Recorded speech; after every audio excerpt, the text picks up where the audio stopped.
Hello everybody, welcome back to a brand new episode of F123 Driver Career Mode here on the channel. I hope you're all having a great day. Today we have a track that I circle on my calendar every time we come here. It's the Chinese Grand Prix here in Shanghai. Very excited for this one off of a 5th place result in the Australian Grand Prix at Albert Park there in Melbourne in the last episode. Now, as we have a few engine part changes, including a gearbox change coming into this episode, but no big deal here now as we were touching down in the Shanghai area now, so very excited for this Grand Prix. Zhou Guanyu finally getting a home Grand Prix as well, but this is a track I really enjoy racing on. There's, I would say, probably 4 tracks that I circle on a calendar in a Formula 1 season as tracks I know I can probably fight for the win on in the right car, and we have the right car this season, so China's definitely one of them.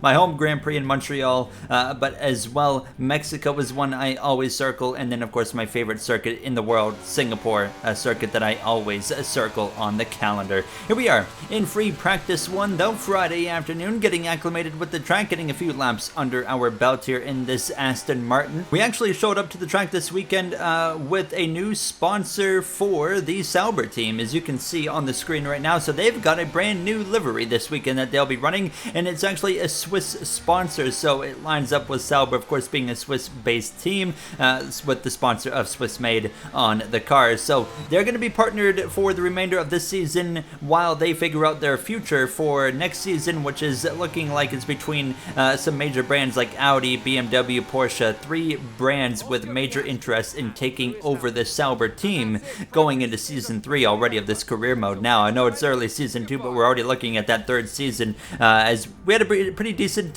practice there, but we would focus in on Saturday afternoon here qualifying. Now, rain is on the way. Heavy rain is on the way. It's going to be wet tire conditions just even further past those intermediates, so it is going to be important to get a lap in early on in Q1, and fortunately we are now in a car that can cruise through Q1. You know, of course, last season at this point we were lucky to make it through the first qualifying session with the AlphaTauri. Same situation for AlphaTauri, different situation for us here, of course, with Aston Martin. Still have not been able to win a race at Aston Martin. Myself or Alonso, Mercedes has dominated the beginning part of this season.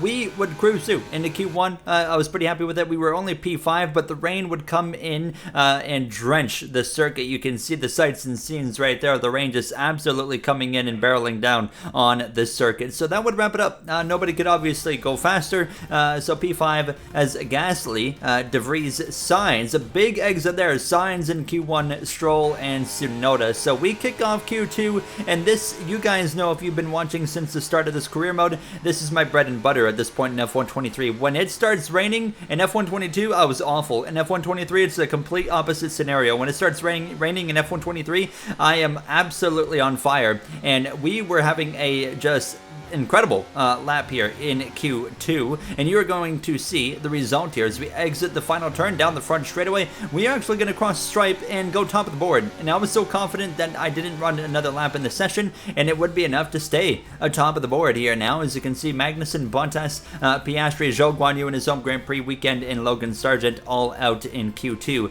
Now, Q3 was a bit more interesting. The rain was drying up, so I made a lap late in the session on the inters, and it gets really interesting now. So the conditions are the best it's been in Q3 right now as we start our one in what is going to be time for only 1 lap. However, the AI, we had our teammate of Alonso and Lewis Hamilton remain in the pit lane. We were setting the fastest lap because the conditions had improved so much, and the AI, we were on the fine line of inters and dries, could run a similar pace. So for whatever reason, everybody on track bailed on their lap. They did not finish their lap. They all come into the pits assuming maybe they were going for dries or something. So now we are basically cruising to our first pole in Formula 1 because of such a pace advantage, of course, with the conditions improvement and everybody else bailing on their lap. We exit the final turn, DRS wide open. We're going to get our first pole in Formula 1. I'm confident even if they had made their laps, we probably could have still had a shot at pole, considering it was still raining. But yeah, I mean, we ended up getting it by 2.9 seconds. I don't know. I was confused at first. I didn't realize what had happened because I was like, how did I beat everybody by 2.9 seconds? But then I realized in editing that everybody had bailed on their laps. So we start from pole. It's a front row lockout for Aston Martin. Let's get ready to race on Sunday.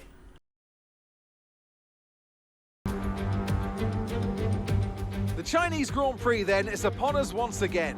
It's a race that saw Michael Schumacher claim his final Formula One victory in 2006, as well as Red Bull's first win with Sebastian Vettel in 2009. There's no doubt there's plenty more drama to come here in Shanghai. We start a lap here at Shanghai with the long, difficult right-handers of turns 1 and 2, the first of 16 corners that make up this 3.3-mile circuit. The incredibly long back straight provides the best passing opportunity of the lap, with speeds in excess of 200 miles per hour before we head into the braking zone of turn 14. Let's run you through the driver grid order for today's exciting race. Golden Boy lines up on pole position, and Fernando Alonso completes the front row. Considering the rest of the grid, we have Leclerc, Hamilton, Verstappen, Norris, Albon, Perez, Ocon, Magnussen, Bottas, Oscar Piastri, Joe, Russell, Gasly, Sainz, Stroll, Tsunoda, Sargent, and Nick de Vries. With preparations almost complete, let's head down to the track. First pole in Formula One for you, Gary. What's the expectation today? I don't know. The pace is going to be probably quite a bit different from what we showed there in qualifying, obviously, in a completely different type of track there with the conditions. So we'll just have to try and stay on top of it and see what happens. All right, good luck. You hear our brief chat there with Natalie Pinkham as we were ready to roll off the grid. So it's going to be a soft to medium strategy here in Shanghai.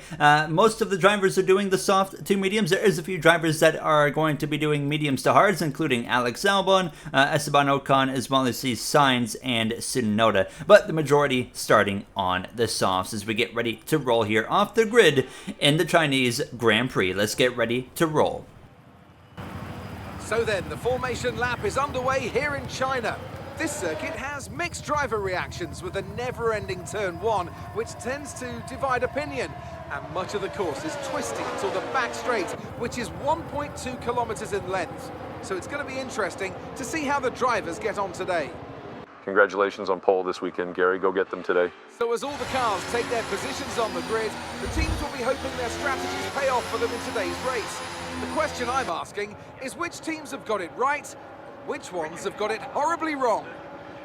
All right, mate, no pressure. Just get off the line and do what you can. Yes, sir. Thanks for the hard work, team, and hopefully I see you guys at the end of the race at the top step. You heard some words from Lawrence Stroll congratulating us on our first pole, and of course our brief chat there with Mark. It's just myself and my teammate of Fernando Alonso, P1, P2, Leclerc there in third. As well, I forgot to mention Max Verstappen also starting on the medium, so he'll be doing the medium to hard compound tire strategy. We'll see how that works out there for the Dutchman, as of course he made big improvements in Australia, so did Red Bull and Ferrari in general, as we are ready to roll from China. It's going to be lights out. We are racing here from the first time from pole position in Formula One. It's a rough start for Alonso. He's already taken 3 wide up the middle. There's Lewis Hamilton up the inside, and around the outside goes Leclerc, but he goes wide. That opens the door back open there for Alonso to slice back in. There's still 3 wide, and that is, an absolute dream for myself to look in my rear view mirrors and see exactly that there, as there's still 3 wide. Now it gets sorted. Alonso somehow is able to come out on top of that battle and maintain second position. Hamilton now alongside Leclerc down into the right-hander. Just behind them, you got Max Verstappen as well as Lando Norris. McLaren had the speed in Jeddah. They didn't quite have the speed in Australia, but still nonetheless decent speed overall. You see Kevin Magnussen in the Alfa Romeo Haas having a top 10 run, and so is Alex Albon again. Albon probably the most impressive driver to start this season for the equipment that he is in. Williams have made some nice leaps going into this season, but still nonetheless he is doing a very superb job behind the wheel of that Williams. You can see again that now the brand new Alfa, or the former Alfa Romeo, now Sauber livery there with the Swiss-made livery on the car. As you can see at the very back of the grid, that's Nick de Vries as we continue to lead down this back straightaway, and unfortunately Alonso has closed in the gap significantly over the course of this opening lap after he was able to get past Leclerc. So here's lap 2, and you can see that he was getting closer and closer, and I didn't have much for him, I felt. We were coming to the front straightaway, and he is all over me. DRS, of course, is about to be enabled as well, and look at the pace. Look at that. And now Alonso's going to swing to the right side, and he's going to take the lead down into turn 1. I just didn't have anything for him. I was already burning through a lot of my battery, so I didn't want to burn any more and then put myself potentially at risk to Leclerc and Hamilton. So I just decided to let Alonso go through, and rightfully so. It would be the right move because he had a crazy good pace here in these opening laps. You can see him stretching out the gap, and I was struggling here for some grip, especially on this transition towards the long back straightaway now, and you can see myself going wide, getting a warning there for the first time, and hopefully the only time. Of course, you can get 2, and then that third one does become a time penalty here in F123. But trying to stick with Alonso, and it just got a lot easier because the safety car comes out, and it's Oscar Piastri here in his sophomore season who's gone around in the first sector now, and here's a replay. He goes wide in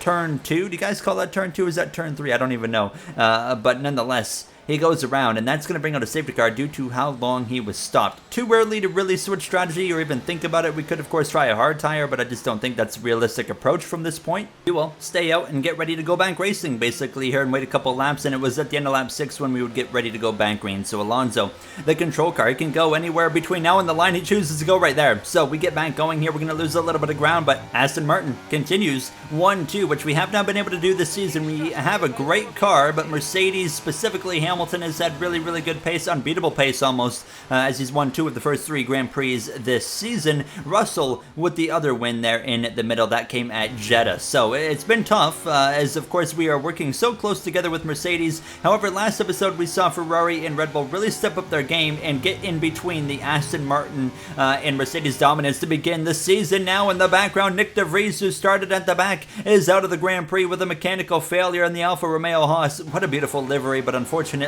it's going to be out of the Grand Prix as Magnussen continues to try and fight for points for that Alfa Romeo Haas team. As we continue on to lap 8, and you can see Alonso just continuing to stretch out the gap. Hamilton had gotten past Leclerc, who was starting to fade backwards here the longer we went. Of course, the pit window only a few laps away on these softs. Lap 12, at the end of that lap, we will be coming in for a set of mediums, the only pit stop I'm hoping for the Grand Prix.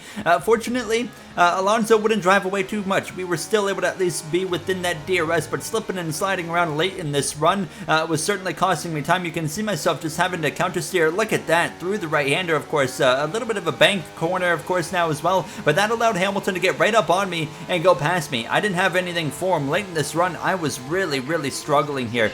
So Hamilton setting a better pace right now than both myself and Alonso. Now sector 1, yellow flags. It's actually the AlphaTauri of Lance Stroll who's going to be out as well with a mechanical failure. So 2 mechanical failures here today now, as we would be coming into the pits at the end of lap 12, and so is Lewis Hamilton. So both of us racing in to put, of course, on that medium compound tire. In the background, you can see Leclerc is going to follow us in, as well as Lando Norris. The safety car is out again here in China, and I couldn't see immediately on the track map aside from the Lance Stroll car that stopped off circuit, and I would take a look, and that was the only thing I could find in the replay was that he's not on the track. The track is to the right. This is a runoff, but that's the only thing that I could find in this period of time. So Alonso and everybody else are pitting now, and fortunately for them, the time delta we had to follow all the way back to the start-finish line, so we couldn't go as fast as we wanted, which allowed Alonso to stay out in front. Now, we were able to as well actually get ahead of Lewis Hamilton, though, in the pit, so we would be restarting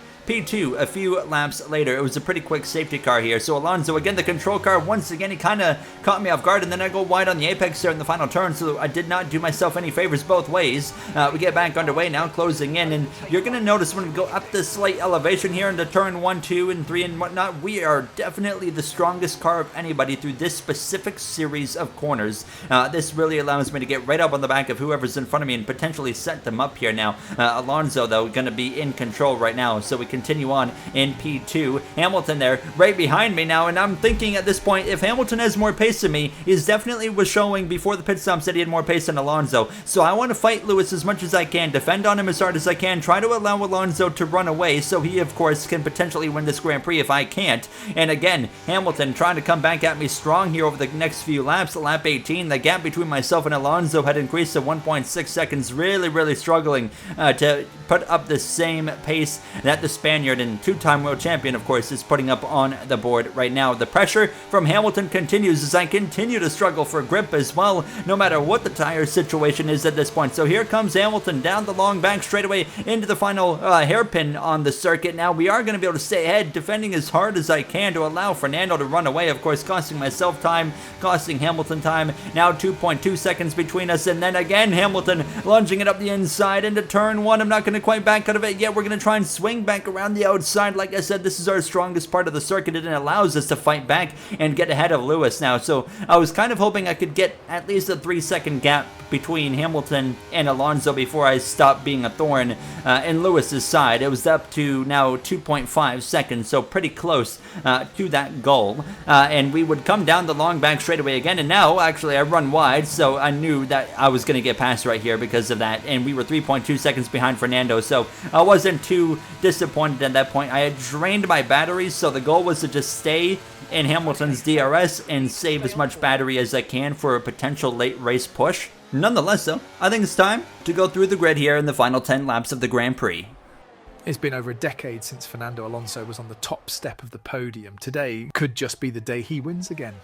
Owen put up a good fight to keep Hamilton away from Fernando, didn't he? A bit surprised by his lack of pace after, of course, winning pole. You see Verstappen trailing Leclerc as Norris and Russell watch both drivers in front. Another solid day so far for Norris as his teammate is recovering from an early spin in 17th. Sorry to interrupt, guys, but just want to point out great days for Albon and Magnussen. Alfa Romeo Haas rebrand took effect this year, of course, and it's great to see them in the points. How about focusing in on a bad day, however? What's gone wrong with Perez? Need to push Checo. Push on a bit now. Can't value it. They were so slow. Well, you heard it there. Checo saying you're so slow. New colours on the Sauber for the rest of the season. A lovely mix of grey, white and black on the car now. It really is a simple but slick livery, isn't it, guys? I personally love it. It does look good out there, doesn't it, Ted? AlphaTauri round up the back of the grid as we head back into the action up front.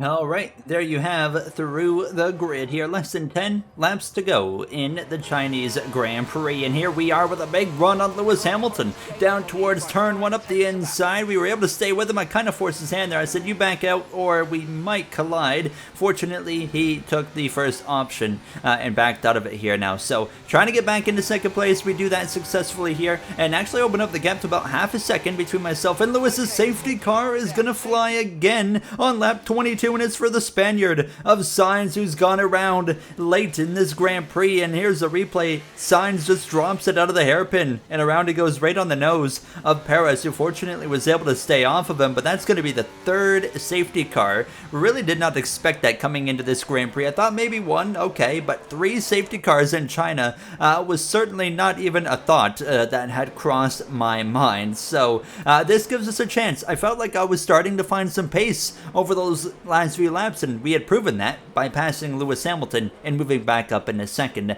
Now we are going to have just 3 laps of racing behind our teammate of Fernando Alonso. I don't know if we're going to have the pace for him or not, and we're certainly not going to right here. He again, for the 3rd time today, is just able to catch me off guard. He went in the same area, I think, on every restart, but yet caught me off guard every single time. Nonetheless, we're back racing here down into turn 1. We know we can gain some time back right here on Fernando, and sure enough, we're already within a car length there of the Spaniard now as we continue on through these next few corners here. And Hamilton 0.5 of a second back. Verstappen in 4th on hards. He's probably not going to be much of a threat, but once again, another strong run there for the Dutchman and the now 3-time and defending world champion, of course. He approached just 2 laps to go, looking for our first win in Formula 1. We got our first podium, of course, recently in Jeddah. We got our first pole here this weekend. Now, second place would be a career best result, but after being on pole, I want to win. So here we are putting some pressure on our teammate with 2 laps to go here, right on the back of Alonso. Now as we go through the left-hander, Alonso goes wide right there, has a really awkward exit, loses all of his momentum. Here's our opportunity. He defends to the right. We swing to the left side by side down into the braking zone. Who's going to get out of the corner? We get down on that power, and we're going to take the lead of the Chinese Grand Prix with 2 laps to go in this Grand Prix. We know Alonso's probably got downright more pace, but he made a slip-up right there. It's a rare slip-up and mistake there from Fernando, and we take the opportunity opportunity and capitalize on it and move into the lead position in the final 2 laps of this Grand Prix. Hamilton 1.5 seconds back, Alonso 0.5 of a second. He would get closer and closer though down the long back straightaway. DRS is not enabled until the final lap. I wish that we would not get it at all, but we would lead to the white flag here in the Chinese Grand Prix. It's an Aston Martin 1-2 from start to finish now. Hamilton, of course, had his fair share of second place run time, but we are going to start in first and second and hopefully end that way as well as we continue on in these final moments of the Chinese Grand Prix. What a day it has been nonetheless. However this ends, it is going to be what it's going to be. At this point was kind of my mindset now. Alonso through sector 2 would close up quite a bit. Then I would open it back up briefly to 0.5 of a second, 0.7 of a second, just about even it got to, but Alonso's going to fight back down to 0.5 again through the right-hander, and this is where Alonso's really able to close up every single time he's been behind us. He's closed up so much right here, and that's going to give him a huge opportunity. He is way closer than I was hoping he was going to be. Here he goes for the move with the DRS, and I was unfortunately draining my battery and running out, and you can see Alonso's going to cruise past us down into the braking zone. He goes into harvesting. I could have maybe sent it right there, but it just didn't feel right to go for that. I didn't think it was going to work very well. I thought it was 100% going to lead to a collision. We go through the final turn. Alonso steals the win from us on the final lap in dramatic last lap racing here, and we hold on to P2. I swerved the car right there just out of frustration that I just lost that race, but there wasn't much I could do. I had no battery. I was almost a sitting duck, basically. Driver of the day, George Russell. Let's head to the podium celebrations after a career best second place. It's a performance to be proud of from our Chinese Grand Prix winners here today. What do you think it was today, Ant, that gave them the edge over the competition? I feel like consistency was probably the key today. There's being quick, and then there's being quick lap after lap after lap. If you can do that, you can capitalise on other people's errors without making many of your own. And that's an approach that can push you a long way up the field. Well, there you have it. You know, we could have, like I said, maybe dive bombed back up the inside of Alonso into the final hairpin, but Alonso gets his first win in over a decade. It'd be over a decade because this is the 2024 season, right? So yeah, it's been over a decade. It's absolutely crazy. We get a career best result of second. It's the first Aston Martin 1-2 of hopefully several this season, and that will allow us to close in on Mercedes. But like I said, back to the move for the win. I could have dive bombed up the inside of Alonso, but the main reason I didn't, there was two main reasons. First of all, he was a teammate.